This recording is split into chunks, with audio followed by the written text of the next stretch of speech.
Welcome in to another week of XFL Weekly. We've got playoffs on the line. It is now playoff season. The regular season came and went. Week 10 just wrapped this past week. But before we get into all that, Zach, what's up, dude? What's going on, man? We're finally to the playoffs. It's crazy. It's surreal to think it's been 10 weeks of chatting with you. It's flown by. But here we are. Yeah, 10 weeks kicked off post Super Bowl. We are finally here. It's, what is it, 3 months? I started in mid February. I can't believe it. May's here. That's crazy too. I mean, right now it's April 25th, but May is this weekend. Right around the corner. Yeah, and I think that's the crazier part too, is like we are still playing football and it's almost May. And It's it's just beautiful. it's shortening that dead period gap between like the end of the Super Bowl to, I like to think, like, I don't know, maybe late July, early August when mini camp starts. And it's really kind of shortened that. Now we're only going from May until July, and I think that's a lot more doable. Yeah, I mean, think about it. Tonight, not tonight, this week, we have the NFL draft. Hmm. That's huge. And then wrap that up, and we've got two playoff games this weekend. It's awesome. That's really good stuff. I'm super super excited for it. Super excited. All right, let's get into it. We're going to recap week 10. We're going to not spend too much time on here because we got playoffs to talk about. Hmm. So, game one this weekend, Guardians versus the Battlehawks. And the Battlehawks came into this game needing points, and they did it. They did what they needed to do. They won 53-28. Battlehawks scoring the highest points this season. This came away as the highest scoring game of the season. Unfortunately, giving up the 28 points to the Guardians kind of uh, impacted their chances of making the playoffs. They kind of spent the whole weekend in hopes of this, maybe a Sea Dragons loss or a Vipers putting up a lot of points. But Battlehawks with the 53-point game, AJ McCarron had 6 touchdowns. Huge game for that team overall. Yeah, I seeing that graphic after the game wrapped up, it really just kind of put AJ McCarron into perspective. It was like, holy crap, this guy just went for 420 yards and 6 touchdowns. I mean, he was electric, and it's unfortunate that we're not going to see. Um, I almost said Seattle, St. Louis in the playoffs this year, because I mean, man, they looked great at some points this season. They just kind of, I think, dropped a couple unfortunate games here and there and found themselves on the outside looking in. Yeah, I think the one thing I kept seeing around was if they beat the Sea Dragons last week, they're in. And it's one of those. I think that was the big game, or you don't lose to the Defenders twice. Either Yeah. way, 7-3 is a huge record for a huge season, and I Hmm. think AJ McCarron has already hinted towards returning next season. So uh, I'm We'll not. see if I'm. someone from the NFL doesn't come sniffing around with a contract. Oh yeah. But I think he enjoys playing. I think he enjoys starting. He's Yeah, found where he wants to be. Next absolutely. Next game this weekend, Defenders face the Brahmas. Brahmas needed to win in order to keep their playoff hopes alive. And spoiler alert, they did not win and are no longer in the playoffs. They lost 28-29, or the Defenders won 29-28. The Brahmas had a missed final field goal that would have won them the game. Unfortunately, it didn't help them out. They didn't make it, and it's a shame. But I mean, Brahma scored 28. Zach, that's a miracle. That is a miracle, and it is really kind of unfortunate, because had that field goal gone the right way for them, they'd be in the playoffs right now. Because the next game we're going to talk about here was the actually week one playoff matchup that we have coming up this week. The Renegades and the Roughnecks played each other. The Roughnecks came out on top in week 10. They've won 25-9. But the I just completely blanked. Had the Brahmas hit that field goal there, San Antonio, we would have been talking about this as a different matchup, because this would have been the Roughnecks and the Brahmas. All the Brahmas needed to do was win, and the Roughnecks to lose, the Renegades to lose, and the Renegades did lose this week. So it was a little weird to see it go. It could have really been a different playoff picture. For sure. I mean, yeah, like you said, Roughnecks still came away with a win against the Renegades, and now we just get to see this matchup take place again this week in the playoffs. Well, and unfortunately for the Renegades, this game was at home. So if there was any kind of good juju that was going to be going their way, it was going to be this week. Next week they have to, or this upcoming week, they have to travel to Houston to play the Roughnecks, which is obviously tough going on the road. Maybe they saw him once, they're ready for him the next time. I guess we'll keep that hope alive, but we'll get into that a little bit later. Yeah. We'll. Oh man, we'll break it down. Can't believe we're getting another rematch. Final game of the weekend saw another team just kind of basically came down to the Sea Dragons for the most part needing a win to get into the playoffs. Mm-hmm. There was a list of probably 10 scores that the Sea Dragons needed to avoid happening in a win, which was like Vipers 29 to Sea Dragons 31. Because if that took place, then the Battlehawks are in. But Sea Dragons still came away. They held the Vipers down to 9. Sea Dragons won 28-9. And with that win, I mean, a commanding victory. They make the playoffs all the way down to the 5th tiebreaker. They had to go all the way to 5 against the Battlehawks. Yeah, it was it was really interesting. I tuned into the game somewhere late first quarter, maybe early second quarter, and it was still 0-0. And I was like, oh man, I was like the Battlehawks just put up some points. You guys gotta do some scoring. So it was good to see them pull away and kind of set up a solid victory in this game. I think if they're gonna you know what, no, I'll save my analysis for when we break down our 2 games here. But it was good to see them kind of stamp that, that really nice season, finish 7-3 and come out on top with a week 10 victory. Yeah, it was a weekend of must wins, and I guess 2 of the 3 teams that needed to win, one of them being the Brahmas, seeing 2 of them win. It was nice to see kind of the weekend rely on that final game too. And not just for like 1 or 2 teams, it was for 4 teams. It was for half the league, which was really, really cool. I mean, like we talked about it a little bit in week 9, but we only saw the Vipers and the Guardians completely eliminated. So seeing the Renegades, seeing the Brahmas, seeing the Sea Dragons, and seeing the Battlehawks all play in significant games was pretty cool to see. So it was definitely an exciting week 10. We saw a lot of interesting results, interesting games. I was happy. It was a good week of football. It was a fantastic week of football and a fantastic precursor to the playoffs. Mm-hmm. All right, Zach, let's get into it because we've got the playoffs now. 4 teams made it from the South Division. We've got the Renegades and the Roughnecks. Mm-hmm. And the North Division saw the Sea Dragons and the Defenders. Roughnecks and the Defenders being the winners of those 2 divisions. Roughnecks South, Defenders North. And they luckily get to host these games this weekend in fantastic atmospheres. DC probably being the best of the bunch. If only St. Louis could have clinched, but either way, we've got 2 great games. Renegades at Roughnecks and Sea Dragons at Defenders. Games that we have already seen taking place, or matchups we've already seen take place this season, as both of these matchups have taken place twice. But winner of these 2 games makes it to the championship. And Zach, let's get into it. I think, Kyle, before we break down game by game here, real quick, I just want to mention that there is, just for anyone that doesn't know, there is a week hiatus in between this week and the championship week.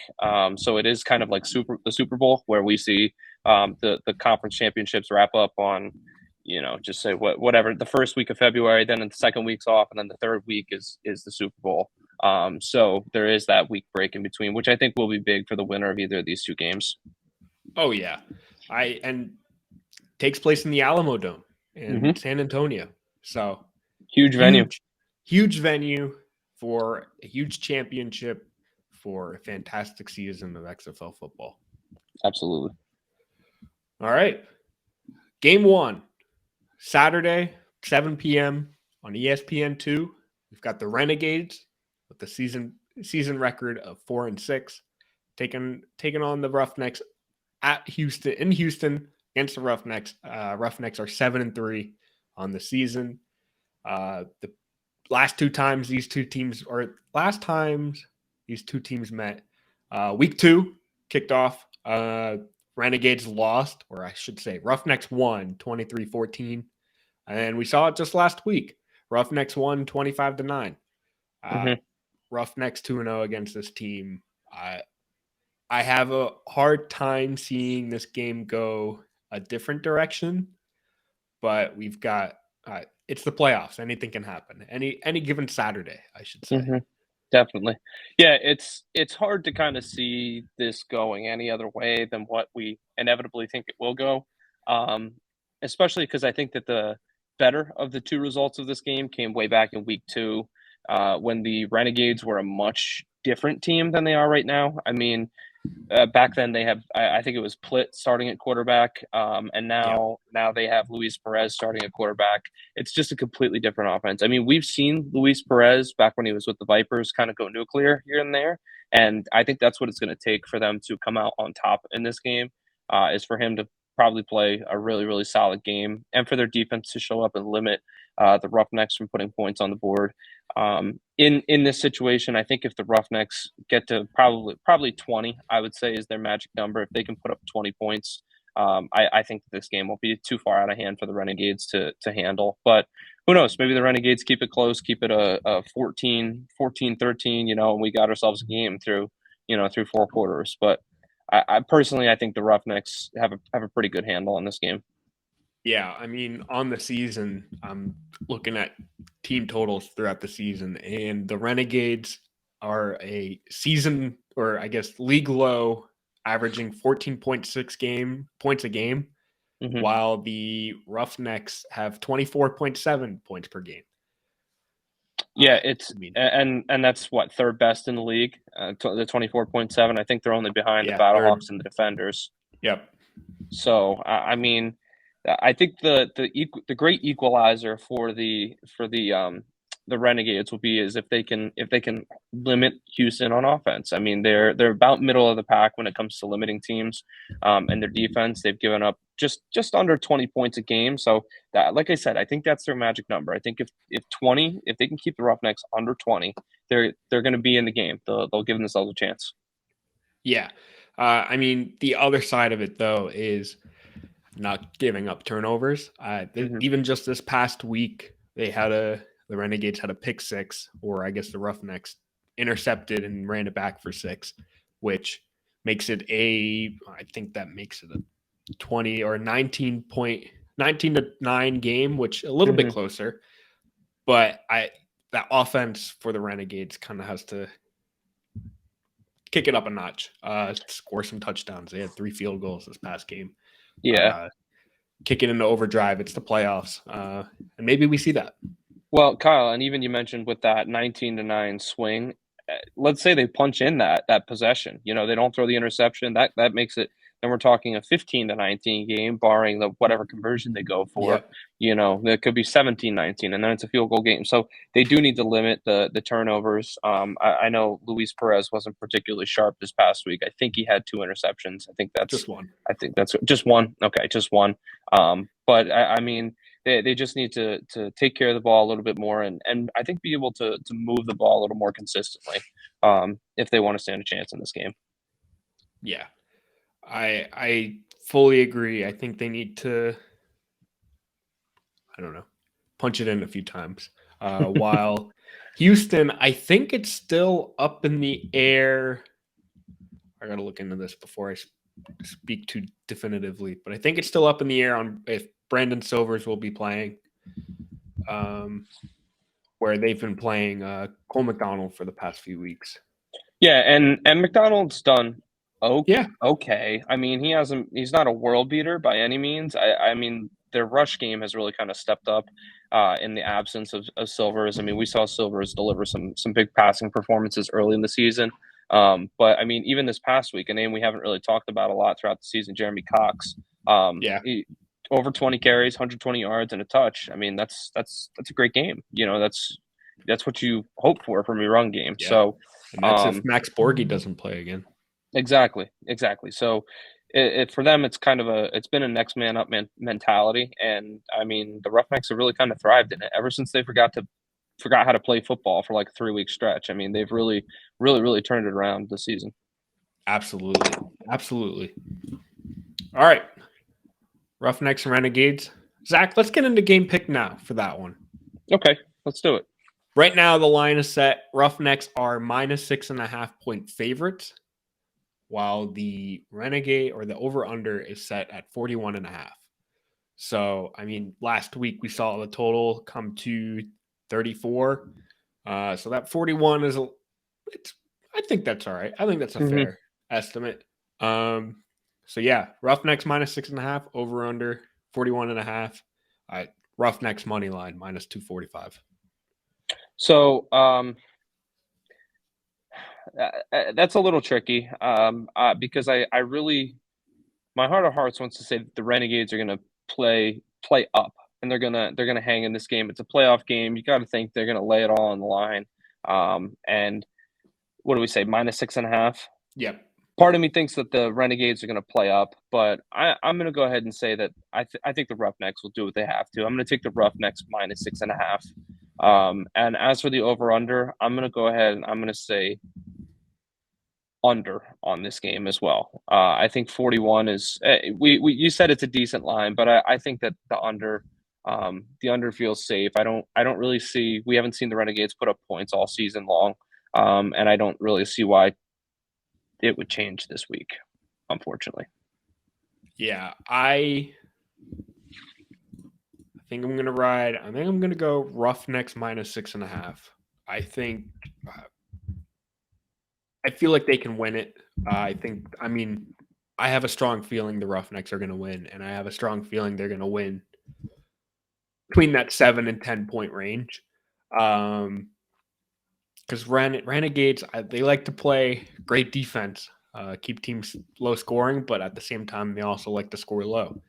So I'm going to go Roughnecks -6.5, and I'm going to go under 41.5.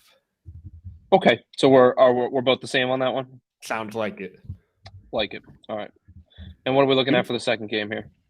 Second game. Well, you know what? Let's break it down. I was going to say, let's preview it. That's what I was thinking. I'm getting fired up about the betting. That's my fault. Game 2, the North Conference championship game, semifinal, either way, between the Sea Dragons and the Defenders in DC, Sunday at 3 p.m. on ESPN. Sea Dragons wrapped up their season with a record of 7-3, and the Defenders 9-1. With one loss against the Guardians. We're going to see the number one pass offense in Seattle facing off against the number one rush offense in DC. The Defenders are 2-0 against the Sea Dragons this season, but with a win margin of a total of 5 points. Week 9, we saw these two teams face off. Defenders won by a point, 34-33. And then week 1, Sea Dragon or Defenders won again, 22-18. So these two teams are like a match made in heaven in competition land. This is probably, I don't want to say the People's Championship, but I think these are two of the top teams in the XFL. And I truly think whoever wins this game kind of goes on. This is my personal opinion. Whoever goes on from here is most likely going to win the XFL, or at least that's what I believe. I think these are two offensive powerhouses with very strong defenses. And Defenders have a 2-0 lean on them, beating them twice this season, but that's not to say that the Sea Dragons can kick a field goal and claim the victory this week.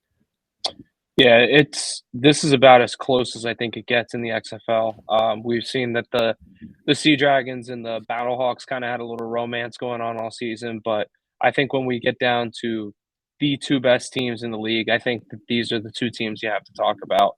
And it's really kind of just a treat that we get to see them play in the conference championship leading up to the overall XFL championship in 2 weeks. But you mentioned it, Kyle. This is the top two. Or I'm sorry, the two best offenses in the league for all intents and purposes. But We're going to see DiNucci, who's the leading passer in the league, throwing it to Ja'Cory Pearson and Josh Gordon, who are two of the top 5 or 6 receivers in the league. And on the other side, we're going to see Abram Smith running the ball and a De'Aaron King punching it in for his what seems like 1 millionth touchdown of the season. This game's just going to feature it all, and I'm really so excited for it. I really do think that whoever comes out on top of this does have a very good shot. I'm not going to sleep on the Roughnecks, though. I think they've figured some things out.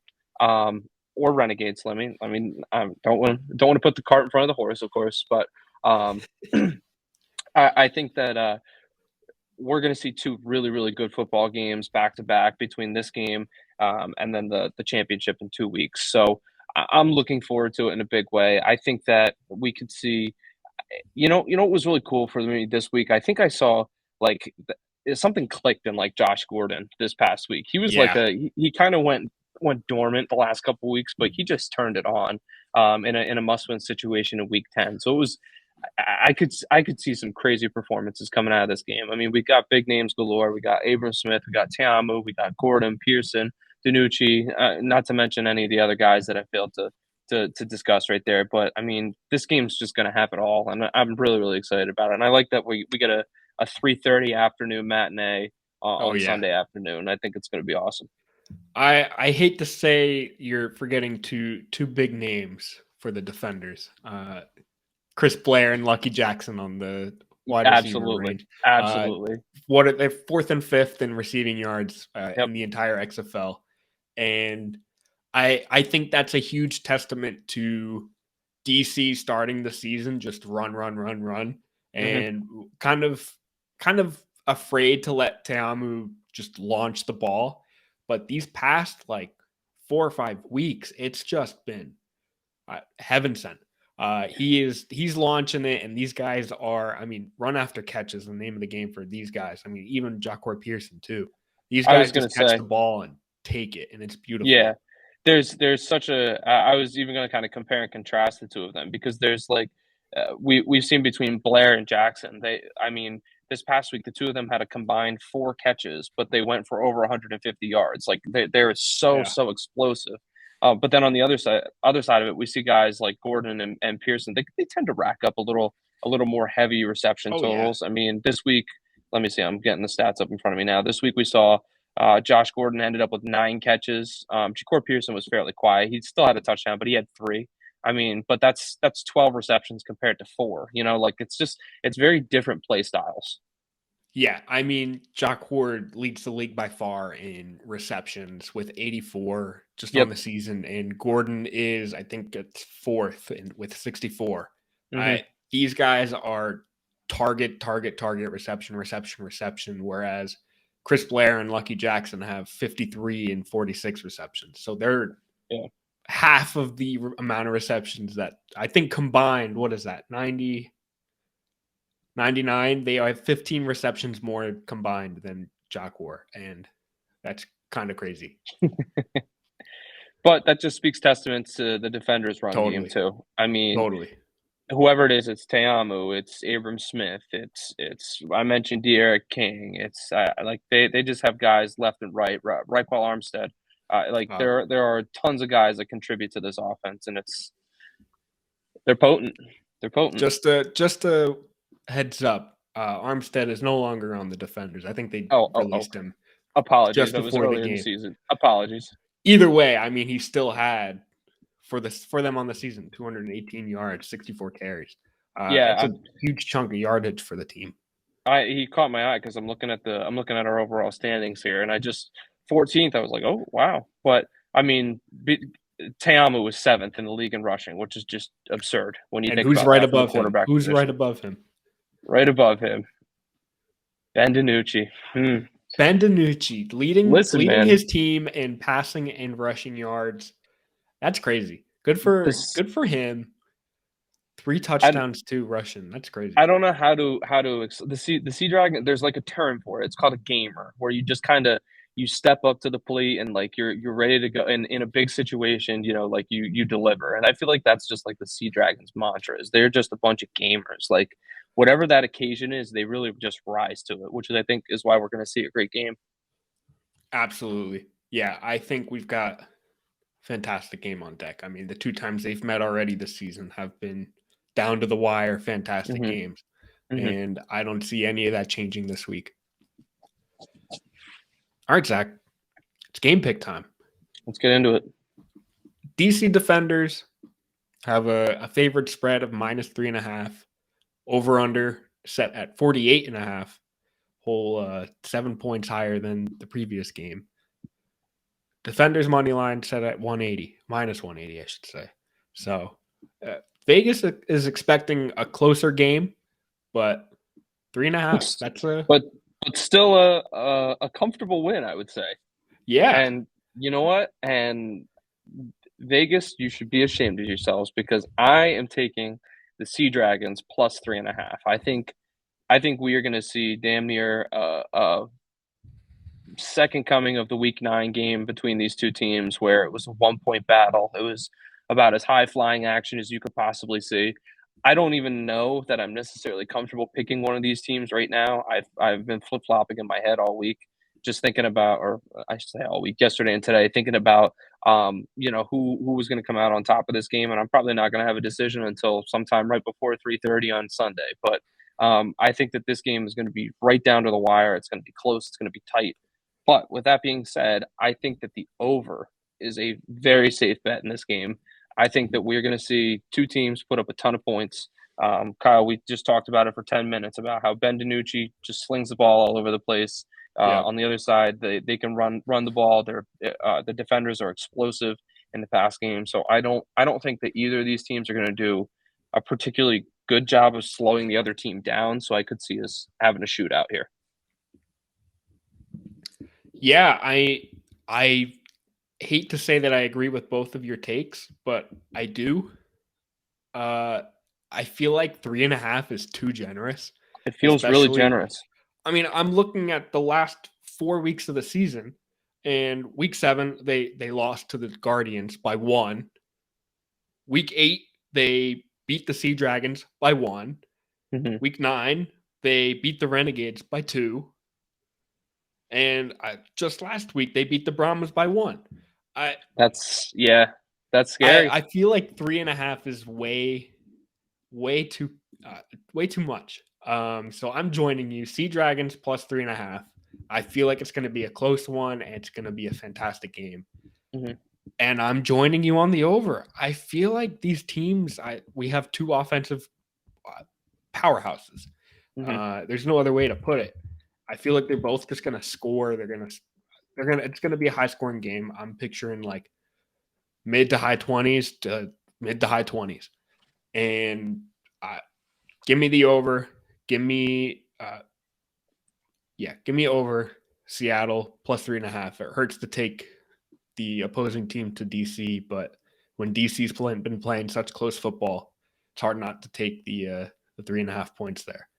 So It feels way too generous. I think that we just need to I think that we just need to really appreciate how head-to-head close these two teams have been all season.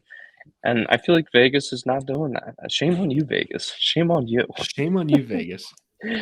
Kyle, before we roll out into our kind of exciting little announcement we have coming up here, I want to just touch on one last thing. Give me 2 guys that you would just like to shout out that might not be in the playoffs. So let's look at the Vipers, the Guardians, the Brahmas, and the Battlehawks here. Give me 2 guys. I'm going to say let's avoid like AJ McCarron, the guys that we talk about the time. Give me 2 guys that you just want to shout out that you think had a great season that just deserve a little extra love. Easy 2. First off, Hakeem Butler. Mm-hmm.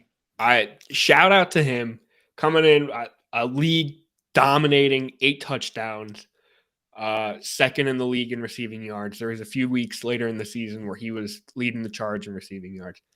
Dude looks incredible. And I don't know if you saw it circulating. I think it was just on social media today. But the St. Louis Battlehawks were posting that Hakeem Butler reached out to Coach Anthony Becht, DM'd him before the season. This was after the XFL draft, and just kind of said, hey, if you're still looking for guys, if you're still looking to sign guys, I'm open. Would love to chat. So, That's awesome. I mean, he reached out, got basically signed from there, and I just took it and ran. He balled out. He had a fantastic season. He looked great, and just couldn't stop catching the ball. And I was Seriously. incorrect. He was not the league leader in receiving yards. I was thinking of Cody Latimer, who is another guy I'd like to shout out. Another guy who fantastic season. I take what I said about Butler and just saying he had a fantastic receiving season on a team that kind of fluctuated on who their quarterback was. Yeah. And he looked great.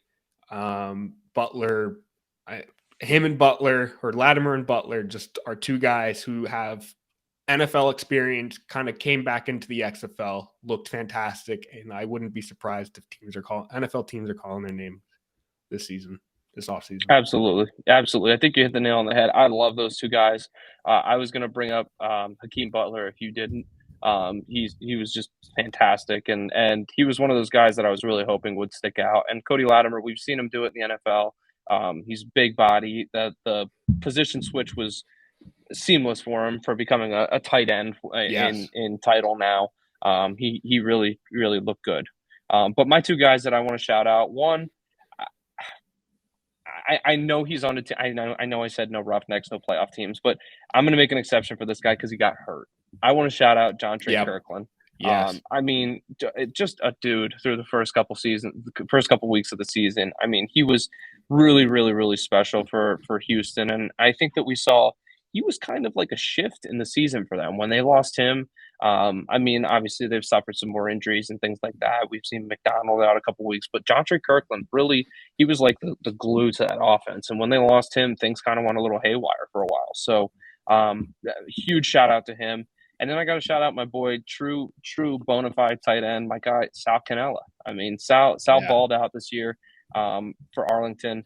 And you know what? I just realized Arlington's in the playoffs. I'm an idiot, but I'll give you one more after that. Give me 1 second here. Sal had 63 receptions on the year.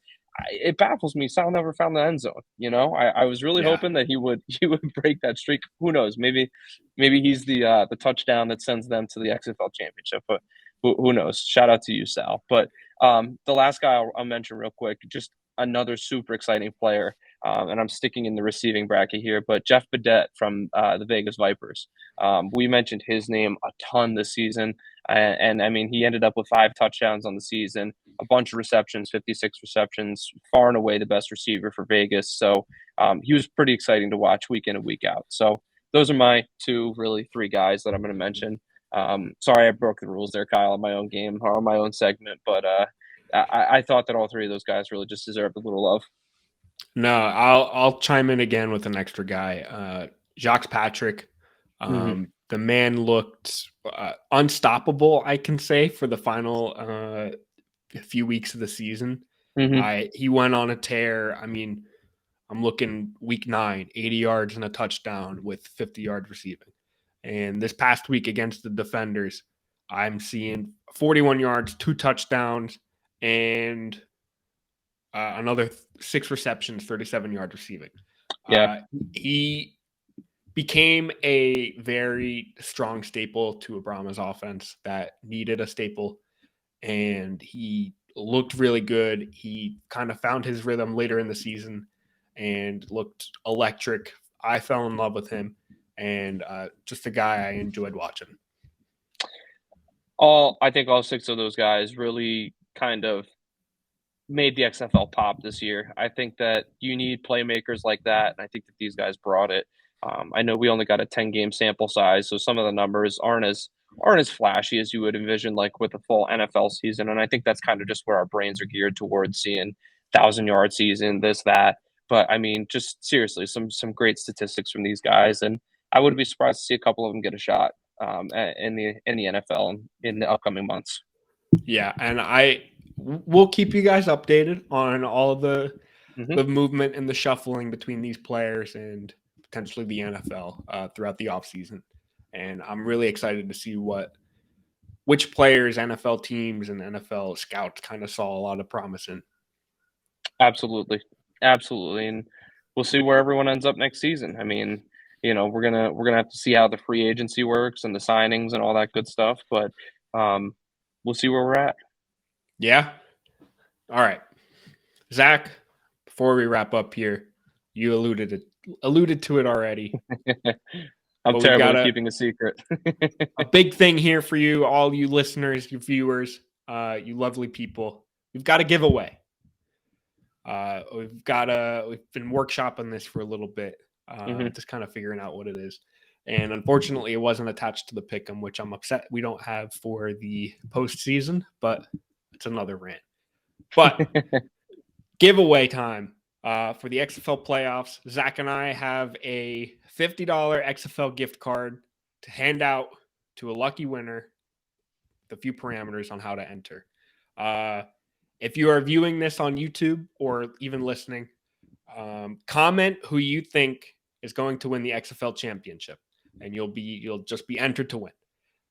Who you think is going to win the whole thing between the Renegades, the Roughnecks, the Sea Dragons, and the Defenders, and we'll kind of put those usernames into a mixed bucket and pull out a name, and we'll contact you somehow, probably responding to how you interacted. If you don't have a YouTube account or aren't watching on YouTube and hate YouTube for a reason, feel free to tweet at us or DM or comment on Instagram. Well, basically, if you reach out to us with the championship winner, you'll be entered. Only one entry per person, and I'll figure out if you're interacting 3 different ways. I have my ways. Users will be randomly chosen and contacted the way that they entered. So, big thing, $50 for the XFL team shop. Buy a hat, put that money towards a replica jersey, whatever you want. But this is our way of saying thanks for tuning in for the regular season, and winners will be announced on, I guess, the next episode, the next episode before the championship. That way, nobody can say that they were right. We're just gonna proudly say you are the winner. Randomly chosen. So you have until next Tuesday. Right. When we record next Tuesday, we're talking next Tuesday, what, like 1 o'clock or so? About lunchtime next Tuesday? Lunchtime next Tuesday. I'm trying to get an exact date. Tuesday, the May 2nd. So get it to us by then, and you'll be entered to win. So can't wait to give away some money. I'm fired up. And you know what, Kyle, that's enough time. Someone can buy some merch for a championship team and get it speed shipped and have it on Sunday to be wearing. Yep, because actually they'll have they'll have an extra week there. They'll have that sandwiched period of time because they got the week between. So you don't even need to pay for the speed shipping. Nope, you get to take the classic shipping and be able to rep your team if they're in the playoffs or if they're in the championship, and if not, you still get to rep your squad. Absolutely. All right. It's our little thank you back to everyone who's been watching. Absolutely. And now that we're wrapping up, I realized I didn't introduce ourselves earlier in the show. So if you're just tuning in here at the end of the episode, I am Kyle Krajewski, and this is Zach Cole. We are XFL Weekly, chat on anything and everything XFL Weekly.